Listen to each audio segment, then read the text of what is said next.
ನಮಸ್ತೆ ಎಲ್ರಿಗೂ ಮನುಷ್ಯ ಸಂದೇಶ್ ಯೂಟ್ಯೂಬ್ ಚಾನಲ್ಗೆ ಎಲ್ರಿಗೂ ಸ್ವಾಗತ. ಇವತ್ತು ಬೆಳಿಗ್ಗೆ ನಮಗೆ ಕೆರೆಂಗ್ ಇದು ಗೆಣಸು ಪಲ್ಯ, ಗೆಣಸು ಬಾಜಿ, ಅದು ನನಗೆ ತುಂಬ ಫೇವರೇಟ್. ಅದು ಡಿಶ್ ತಿಂಡಿ ನಾನು ಕೆಲವೊಮ್ಮೆ ಸಂಜೆ ಕೂಡ ತಿನ್ನಲಿಕ್ಕೆ ತುಂಬ ಚೆಂದ ಆಗ್ತದೆ. ಆದರೆ ಜಾಸ್ತಿ ತಿನ್ನಲಿಕ್ಕೆ ಆಗಲ್ಲ, ಹೆವಿ. ಅದು ಲೈಟಾಗಿ ತಿಂದರೆ ತುಂಬ ಒಳ್ಳೆಯದು, ಎಲ್ಲದಕ್ಕೂ ಒಳ್ಳೆಯದು. ಮನೆಯಲ್ಲಿ ಸಾಟ್ ಪಡ್ಡೂಮ್. ಹಾಗಾಗಿ ಮಧ್ಯಾಹ್ನಕ್ಕೆ ಇವತ್ತು ಶುಕ್ರವಾರ ಆಗಿರೋದ್ರಿಂದ ಮಧ್ಯಾಹ್ನ ವೆಜ್ ಕಡಲೆ ಮನೋಲಿ ಅಂತ ಪ್ಲಾನ್ ಆಗಿದೆ. ಆದರೆ ಕಡಲೆ ಮುಂಚಿನ ದಿವಸ ನೀರಲ್ಲಿ ಹಾಕಬೇಕಿತ್ತು, ಅದು ನಿನ್ನೆ ಮರ್ತೋಗಿದೆ ಅಂತ ಬಿಟ್ಟೆಗೆ, ಗೊತ್ತಿಲ್ಲ, ನೋಡ್ಬೇಕೆಂತ ಅಂತ. ಮತ್ತೆ ಅದೇ ಸಂಜೆ ಭಜನಾ ಕಾರ್ಯಕ್ರಮ ಇದೆ. ಅಮ್ಮು ಹಾಯ್ ಹಾಯ್, ಗುಡ್ ಮಾರ್ನಿಂಗ್, ಶುಭರಾತ್ರಿ.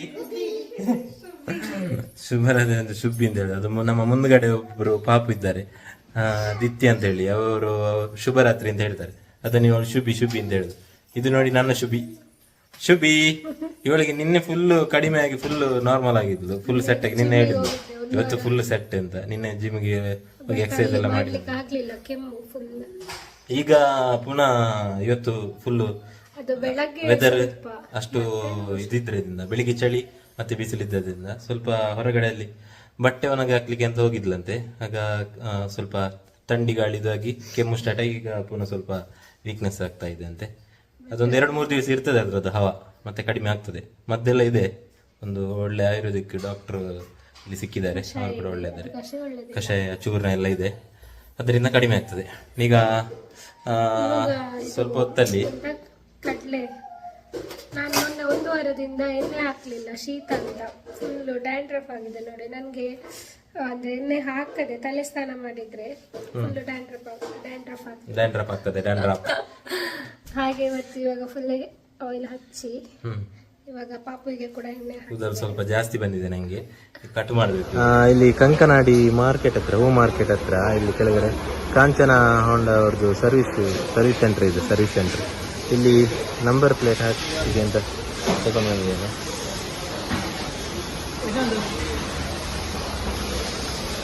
ನಂಬರ್ ಪ್ಲೇಟ್ ಬಂದಿದೆ, ಈಗ ಸ್ವಲ್ಪ ಹೊತ್ತಲ್ಲಿ ಫಿಟ್ಟಿಂಗ್ ಮಾಡಿ ಕೊಡ್ತಾರೆ.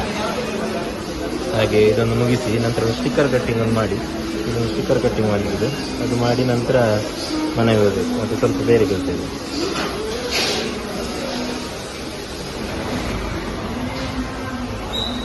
ತಗೋಡ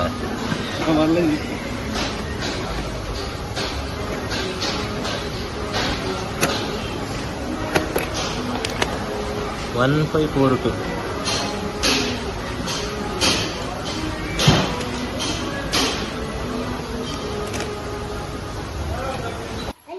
दादा बाबा पद्यान बने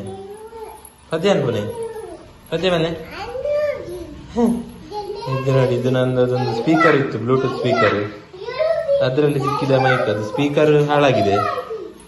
ಹಾಗೆ ಇದು ಕೂಡ ಮೈಕ್ ಕೂಡ ಡಮ್ಮಿ. ಅದರಲ್ಲಿ ಅವರು ಆರ್ಕೆಸ್ಟ್ರಾ ಸ್ಟಾರ್ಟ್ ಮಾಡಿದ್ದಾರೆ ನೋಡಿ, ನಮ್ಮ ಜೂನಿಯರ್ ಸಿಂಗರ್. ಆದ್ರೆ ಯಾವ ಸಾಂಗ್ ಯಾವ ಲ್ಯಾಂಗ್ವೇಜ್ ಇದು ಅಂತ ಗೊತ್ತಾಗ್ತಿಲ್ಲ. ಆಡಿಯನ್ಸ್ ನೋಡಿ, ಹುಲಿ ಮೀನು ಇದೆ. ಕೆಲವು ಮೀನು ಎಲ್ಲಿ ಹೋಗಿದೆ ಅಂತ ಗೊತ್ತಿಲ್ಲ, ಅದು ಈಜಲಿಕ್ಕೆ ಹೋಗಿದೆ. ಕೆಲವು ಫ್ರೈ ಮಾಡಿದ್ದಾರೆ, ಮೀನು ಫ್ರೈ ಆಗಿದೆ, ತವಾ ಫ್ರೈ, ಕಾವಲಿಯಲ್ಲಿ ಬೇಯ್ತದೆ ತವಾ ಫ್ರೈ. ಅಂದಾಜೆ ನಂಬರ್ ಪ್ಲೇಟ್ ಅದೆಲ್ಲ ಕೆಲಸ ಮುಗಿಸಿದೆ, ಅದೆಲ್ಲ ಮುಗಿಸಿ ಬಂದದ್ದು. ಹಾಗೆ ಈಗ ಒಂದು ನೋಡ್ಲಿಕ್ಕೆ ಗಾಡಿ ಸ್ವಲ್ಪ ಲುಕ್ ಕಾಣ್ತದೆ.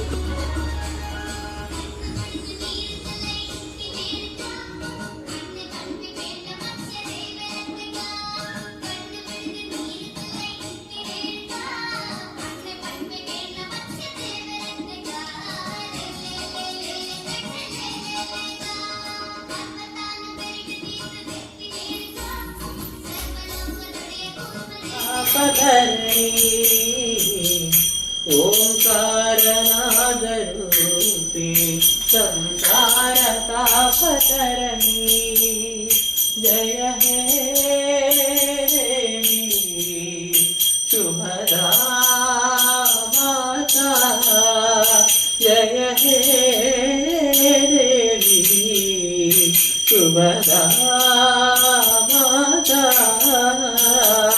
सुरावरचिते नारायणी रावणर्चिते नारायणी जगदम्बदेवी भवानी जगन्माते शक्ति दुर्गे जगन्माते शक्ति दुर्गे जगन्माते शक्ति दुर्गे जगदम्बदेवी भवानी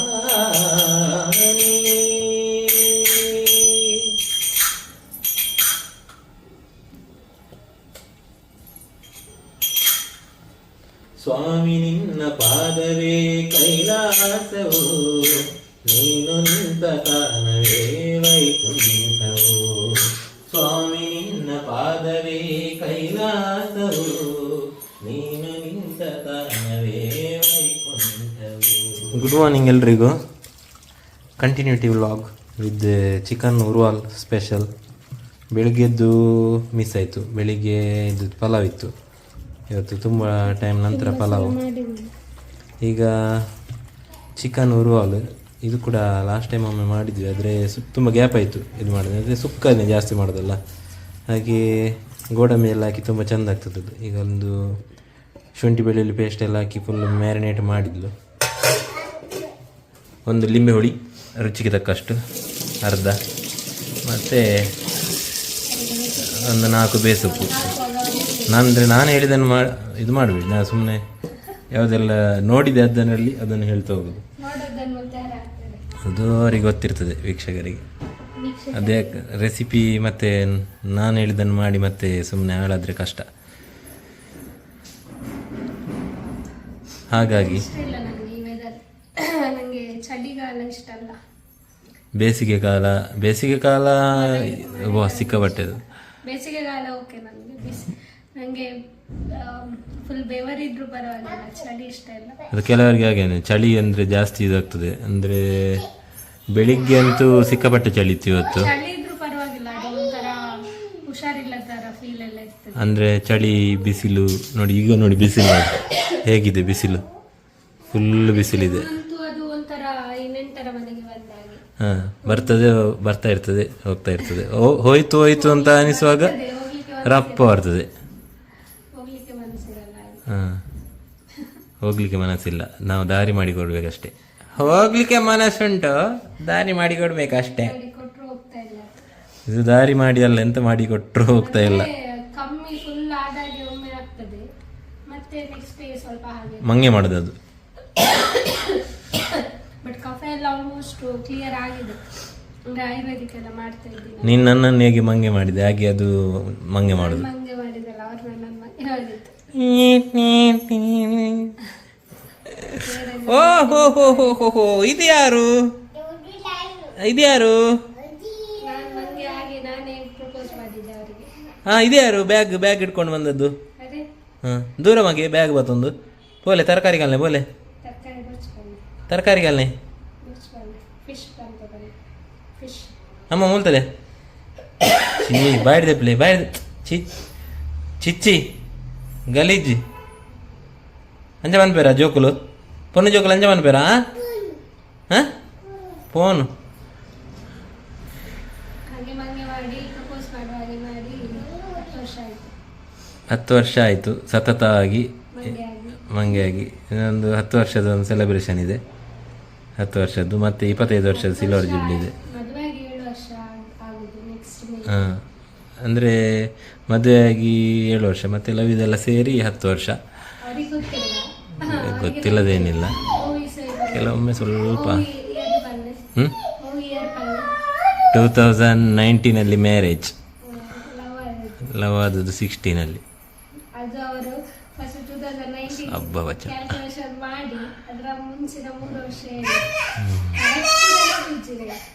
ನೆನಪುಂಟು, ಕರೆಕ್ಟ್ ನೆನಪುಂಟು. ಆಗಸ್ಟ್ 13 ಡೇಟ್ ಕೂಡ ನೆನಪುಂಟು ನನಗೆ. ಅವಳಿಗೆ ಅದು ನೆನಪಿಲ್ಲ ನೋಡಿ. ಸ್ವತಂತ್ರಕ್ಕಿಂತ 2 ದಿವಸ ಮುಂಚೆ ನನಗೆ ಸ್ವತಂತ್ರ ಹೋದದ್ದು. ಅಯ್ಯೋ, ಯಾರ ಹತ್ರ ಹೇಳುದು, ಎಂತ ಮಾಡ್ಲಿಕ್ಕೆ ಆಗುದಿಲ್ಲ. ಎಲ್ಲರಿಗೆ ಆಗಸ್ಟ್ 15ಕ್ಕೆ ಸ್ವತಂತ್ರ ಸಿಕ್ಕಿದ್ದು, ನನಗೆ ಆಗಸ್ಟ್ 13ಕ್ಕೇನೆ ಸ್ವತಂತ್ರ ಆಯಿತು.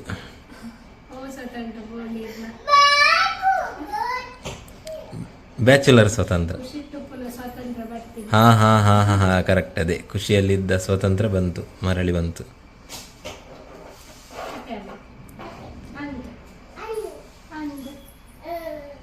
ಎಂತ ಮಾಡುದು, ಸ್ವಾತಂತ್ರ್ಯ ಇಲ್ಲ ಅಂತ ಹೇಳಿದ್ರೆ ಮತ್ತೆ ಕಿಚನ್ ಬಂದ್ ಆಗ್ತದೆ. ಅಮ್ಮು ಅಂದು ಬಲ್ಲೆ. ಎಸ್, ಈಗ ಡಿಸೆಂಬರ್ 31 ನಂತರ ಈಗ ಇನ್ನೊಂದು ಕ್ಯಾಲೆಂಡರ್ ಚೇಂಜ್ ಆಗ್ತದೆ. ಅದ ನಂತರ ಸ್ವಾತಂತ್ರ್ಯ ಮತ್ತೆ ಪುನಃ ಇದಾಗ್ತದೆ, ಜಾಸ್ತಿ ಆಗ್ತದೆ. ಅದು ಹೇಳುವ ರೀತಿ ಉಂಟಲ್ಲ, ಅಮರದ ಪಲ್ಯ ಬಂದು ನನಗೆ ಅದೆಲ್ಲ ಕಾಮಿಡಿ ಆಗೋದು. ನನಗೆ ಅಂದರೆ ಮದುವೆಯಾದ ಫಸ್ಟ್ ಸ್ಟಾರ್ಟಿಂಗಲ್ಲಿ ತುಂಬ ಮಂದಿ ಮದುವೆಯಾದವರು ಬಂದು ಕೇಳ್ತಿದ್ರು, ಅಂದರೆ ಹೇಗಾಗ್ತದೆ ಮದುವೆಯಾಗಿ. ಖುಷಿ ಆಗ್ತದೆ. ಈಗ ಖುಷಿ ಆಗ್ತದೆ, 1 ವರ್ಷ ಆದದಲ್ಲ, ಸ್ವಲ್ಪ ದಿನ ಹೋಗಲಿ ಮತ್ತೆ ಗೊತ್ತಾಗ್ತದೆ. ಮತ್ತೆ 1-2 ವರ್ಷ ಆದಮೇಲೆ ಪುನಃ ಕೇಳಿದರು ಅವರು, ಈಗ ಇನ್ನೊಂದು 3 ವರ್ಷ ಹೋಗಲಿ ಅಂತ. ಈಗ 7 ವರ್ಷ ಆಯಿತು, ಈಗ ಅವ್ರು ಕೇಳಿದೆಲ್ಲ. ನಾವು ಖುಷಿಯಲ್ಲಿ ಇರಬೇಕು ಅಂತ ಅನ್ಕೊಳ್ಳೋದಕ್ಕಿಂತ ಜಾಸ್ತಿ ಇರಬಾರ್ದು ಅಂತ ಅನ್ಕೊಳ್ಳೋರೆ ಜಾಸ್ತಿ. ನಮಗೆ ಅಂತಲ್ಲ, ಅದೆಲ್ಲರ ಅದಂದರೆ ಅವ್ರು ಬೇಕು ಅಂತ ಮಾಡೋದು ಅಂತ ಸಹ ಅಲ್ಲ. ಅಂದರೆ ಅವರಿಗೆ ಅಂದರೆ ಕೆಲವರಿಗೆ ಹೇಗಾಗ್ತದೆ ಅಂದರೆ ಕೆಲವರಿಗೆ ಅಂದರೆ ಮದುವೆಯಾಗಿ ಅಷ್ಟು ಖುಷಿಯಲ್ಲಿ ಇರೋದಿಲ್ಲ ಅವರು. ಅಂದರೆ ಏನಾದರೂ ಒಂದು ಸಮಸ್ಯೆ ಇರ್ತದೆ, ವೈಯಕ್ತಿಕ ಆಗಿರ್ಬೋದು ಅಥವಾ ಏನಾದರೂ ಒಂದು ಕೌಟುಂಬಿಕ ಏನಾದರೂ ಕಲಹಗಳಿದ್ದರೆ ಬ್ಯಾಲೆನ್ಸ್ ಮಾಡ್ಕೊಂಡು ಹೋಗ್ಬೇಕು ಅಷ್ಟೇ. ದಾಂಪತ್ಯ ಜೀವನದಲ್ಲಿರೋ ಒಂದು ದೊಡ್ಡ ಗುಟ್ಟು, ನಾವು ಹೇಳೋರು ಚಿಕ್ಕವರು, ಹೇಳುವಷ್ಟು ದೊಡ್ಡವರಲ್ಲ, ಆದರೆ ದೊಡ್ಡ ಗುಟ್ಟು ಏನಂದರೆ ಇಬ್ಬರು ಕೂಡ ಅಡ್ಜಸ್ಟ್ಮೆಂಟ್ ಮಾಡಿಕೊಂಡು ಹೋಗಬೇಕು ಅಷ್ಟೇ. ಒಬ್ಬರು ಕೋಪ ಆದಾಗ ಒಬ್ಬರು ತಾಳ್ಮೆ, ಒಬ್ಬರು ತಾಳ್ಮೆ ಆದಾಗ ಒಬ್ಬರು ಕೋಪ. ಇದರಲ್ಲಿ ನಾನು ಮಾತ್ರ ತಾಳ್ಮೆ. ಎಷ್ಟೋ ವಿಷಯದಲ್ಲಿ ಅಡ್ಜಸ್ಟ್ಮೆಂಟ್ ಆಗಬೇಕಾಗ್ತದೆ. ಮೇನ್ ನಾವು ನಮ್ಮ ಇದರ ವಿಷಯದಲ್ಲಿ ಯಾವುದು ಗೊತ್ತುಂಟ, ಇನ್ಕಮ್ ನಮ್ಮ ಅಂದರೆ ಇಬ್ಬರು ಕೂಡ ನಮ್ಮ ಅದರಲ್ಲಿ ಭೇದ ಭಾವ ಬರಬಾರ್ದು, ಅವರದ್ದು ಇವ್ರದ್ದು ಅಂತ. ಮತ್ತೊಂದು, ನಾವು ಅದನ್ನು ಸರಿಯಾಗಿ ಹೊಂದಿಸ್ಕೊಂಡು ಹೋಗಿ ಬ್ಯಾಲೆನ್ಸ್ ಮಾಡ್ಕೊಂಡು ಹೋದ್ರೆ ಅದೊಂದು ಒಳ್ಳೆ ಸಂಸಾರ ಆಗಲಿಕ್ಕೆ ಸಾಧ್ಯ. ಅದೇ ಹಣ ಇದ್ದಾಗನೂ ಅಷ್ಟೇ, ಇಲ್ಲದಿದ್ದಾಗನೂ ಅಷ್ಟೇ, ಸಮನಾಗಿ ತೂಗಿಸ್ಕೊಂಡು ಹೋದರೆ ಸಂಸಾರ ಚೆಂದ ಆಗ್ತದೆ.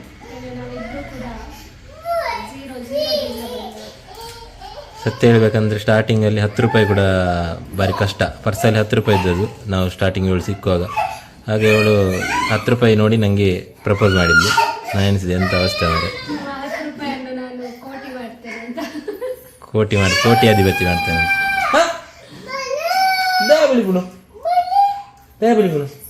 ಇದು ನೀತಿ ಪಾಠ ಅಂತಲ್ಲ, ನಮ್ಮ ಒಂದು ಅನುಭವ ಅಷ್ಟೇ. ಬೇಕಾದವರು ತಗೊಳ್ಬೋದು, ಬೇಡದವರು ಬಿಡ್ಬೋದು, ಏನು ತೊಂದರೆ ಇಲ್ಲ. ಯಾಕಂದರೆ ಕೆಲವರಿಗೆ ಇದು ಇಷ್ಟ ಆಗಲ್ಲ, ಹಾಗೆ ಅದಕ್ಕೋಸ್ಕರ ಹೇಳಿದ್ದು. ಹೇಳಬೇಕು ಅಂತ ಅನ್ನಿಸ್ತು ಹಾಗೆ. ಯಾಕಂದರೆ ಕೆಲವು ಈಗ ಸೋಷಿಯಲ್ ಮೀಡಿಯಾದಲ್ಲೆಲ್ಲ ಕೆಲವು ತುಂಬ ಡೈವರ್ಸ್ ಅದೆಲ್ಲ ನೋಡ್ತಿರುವಾಗ ತುಂಬ ಬೇಸರ ಆಗ್ತದೆ. ಅದೇ ದೃಷ್ಟಿ ಯಾರಿಗೂ ಕೂಡ ಯಾರ್ದು ದೃಷ್ಟಿ ಆಗಬಾರ್ದು ಅಷ್ಟೇ. ಹೋಗಲಿ, ತೊಂದರೆ ಇಲ್ಲ. ಅಂದರೆ ದೇವರ ದಯದಲ್ಲಿ ನಾವು ಇರುವವರೆಗೆ, ಯಾಕಂದರೆ ಈಗಂತೂ ಪಾಪು ಬೇರೆ ಇದೆ, ನಮ್ಮದೇನು ಇದ್ದಿದ್ರು ಕೂಡ ಮಕ್ಕಳಿಗೋಸ್ಕರ ನಾವು 100% ನಾವು ನಮ್ಮದು ಆದಷ್ಟು ನಾವು ಅಡ್ಜಸ್ಟ್ ಮಾಡಿಕೊಂಡು ಹೋಗಲೇಬೇಕು.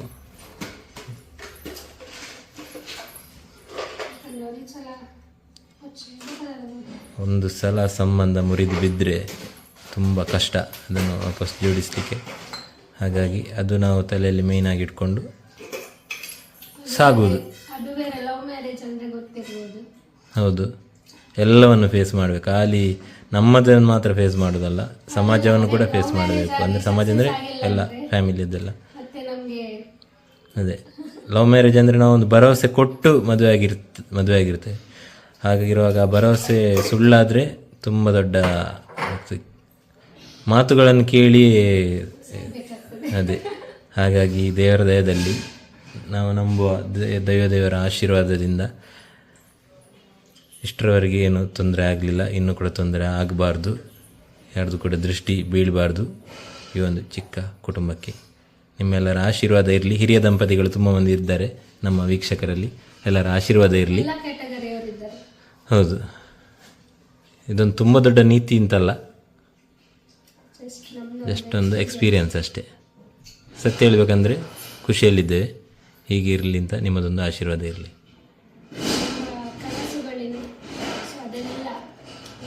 ಇನ್ನು ಬರುವ ವರ್ಷದಲ್ಲಿ ನಮ್ದು ಅಂತಲ್ಲ, ಯಾರೆಲ್ಲ ಕಷ್ಟಪಡ್ತಾ ಇರ್ತಾರೆ ಅವರ ಡ್ರೀಮ್ ಅಚೀವ್ ಮಾಡಲಿಕ್ಕೆ. ಹೌದು, ಯಾಕಂದ್ರೆ ಚಿಕ್ಕ ವಯಸ್ಸಿನಿಂದ ನಾವು ಕೂಡ ರೆಂಟ್ ಹೌಸಲ್ಲಿ, ಅಂದರೆ ರೆಂಟ್ ಹೌಸ್ ಅಂದರೆ ದೊಡ್ಡ ಡ್ರೀಮ್. ಕೀಳುಂತಲ್ಲ, ಯಾಕೆಂದರೆ ರೆಂಟ್ ಹೌಸ್ಗೆ ಕೂಡ ನಾವು ಹಣ ಕೊಟ್ಟೇ ಇರೋದು. ಹಣ ಕೊಡು, ನಾವು ಅದರಲ್ಲಿ ಇರುವವರೆಗೆ ಅದು ನಮ್ಮದೇ ಮನೆ, ಯಾಕಂದರೆ ನಾವು ಹಣ ಕೊಡ್ತೇವೆ ಅದಕ್ಕೆ, ಧರ್ಮಕ್ಕೆ ಕೂತ್ಕೊಳ್ಳೋದು ಕೂಡ ಅಲ್ಲ. ಹಾಗಾಗಿ ರೆಂಟ್ ಹೌಸ್ ಎಲ್ಲ ಅಂದರೆ ಚಿಕ್ಕ ವಯಸ್ಸಿನಿಂದ ಇದೆ, ಆದರೆ ಒಂದು ಸ್ವಂತ ಮನೆ ಮಾಡಬೇಕು ಅನ್ನೋ ಒಂದು ದೊಡ್ಡ ಆಸೆ ಚಿಕ್ಕ ವಯಸ್ಸಿನಿಂದ. ನೋಡುವ, ಆದಷ್ಟು ಬೇಗ ಅದಕ್ಕೆ ಕೂಡ ಒಂದು ದೇವರು ದಾರಿ ಮಾಡಿ ಕೊಡ್ತಾರೆ. ಪ್ರಯತ್ನ ನಮ್ಮದು, ಫಲ ಅವರದು.